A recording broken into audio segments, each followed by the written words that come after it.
Tony La Russa is one of baseball's all-time greats. The Hall of Famer transitioned seamlessly from a role on the field into one of Major League Baseball's most successful managers with 3 World Series titles. Away from the game, he's upgraded his education, becoming a lawyer. He's also an advocate for animal rights, and with his latest project, hopes to help war veterans. You have had such an incredible career and an interesting career path early on. Could have done baseball, could have done law. Tell us why baseball ended up being the right path for you. Easy choice. Since I was 5 or 6 years old, I fell in love with baseball and played all sports, but baseball predominantly. Signed when I was a teenager. Played for 16 years, mostly poorly, but I hung in there. And when I realized as a poor player that I wasn't going to make a living there, I started thinking about another career, and I was going to be a lawyer. But there, towards the end of my law school days, I had a chance to be a player coach, fell in love with the idea of managing, and thought, look, Elaine and I did not have children at the time, let me try managing, get it out of my blood, become a lawyer. And the first couple of minor league opportunities turned into a big league opportunity. I did graduate law school and got my license, which I pay the dues every year. But, you know, there's an old saying, if you're fortunate to follow your passion into an occupation, you're a fortunate person. And for 50 plus years now, I've never worked a day in my life. I just do something I love, which is watching or playing baseball. And we talk about innovation in every industry, but you've played a key role in innovation in the sport of baseball. You get a lot of credit for the modern day bullpen and the changes in the game as a result of that. What was going through your mind as you thought about innovation in the sport? Well, that's a great question, because I do think that whatever your passion or your profession or your involvement, like us here with ARF, innovation has to start with a sound foundation of education. You know, you got to know what you're talking about, and I credit totally starting from the day that I was in the playgrounds in Tampa, Florida, but especially as a professional in the Oakland A's organization, and later on as a manager, learning from other managers. It's a continual learning process. I had a great mentor with the Cardinals called George Kissel, and he had this wonderful saying, don't get into baseball unless you love it.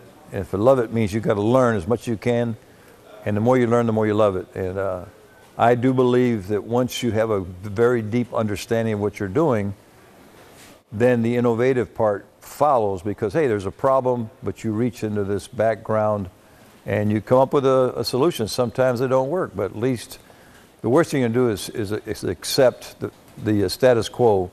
You're better off pushing it. Maybe it works, maybe it doesn't. Then you try something else. You've had success on the field and also away from the ballpark, and I'm sure over the years some players have come to you to get some advice on what the success strategy should be. What has been your advice to others who maybe were trying to emulate or follow in your footsteps? Well, if it's on your professional side, you got to have your priorities. One of the priorities, for example, is called the golden rule in baseball. You try to max out your abilities, your potential, and your success. But you understand the framework is within the team that you're playing. Sometimes you play a lesser role, but that's what is best for the team.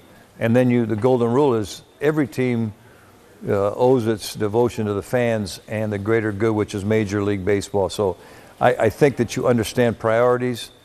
The same thing, you have a personal life. And I've been lucky with the owners that I've had. They've always stressed giving back to the community.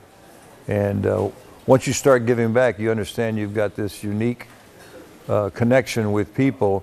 And if you do the right things, you can be of value to a cause or to something that's of interest and important to your social network. And you've always been this great advocate for animals. Pets for vets. Why is that so important to you? Well, that's one of the affairs of the heart. Always had a love of animals. Elaine and I got married. We had this very mutual passion. Manifested itself in dogs and cats, puppies and kittens because they were being euthanized, and you realized that a nonprofit could assist the public efforts. So 27 years ago we started ARF, and it's going strong. It's better than ever. But one of the things that happened with us being innovative was we thought, look, let's try to find a way that animals could rescue people. They have this almost amazing ability with their unconditional love to impact in a quality way and improve the life of people with issues. And then most recently, 6 years ago, we really were aware of the problem of so many veterans that are coming back from the Middle East and having to reorient themselves back to the world.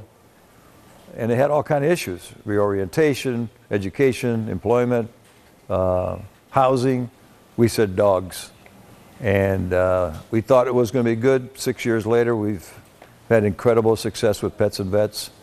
We have plans to do more, to be part of a nationwide effort to provide dogs, especially with the veterans that are coming back with either brain trauma or PTSD. And that's what this program is all about.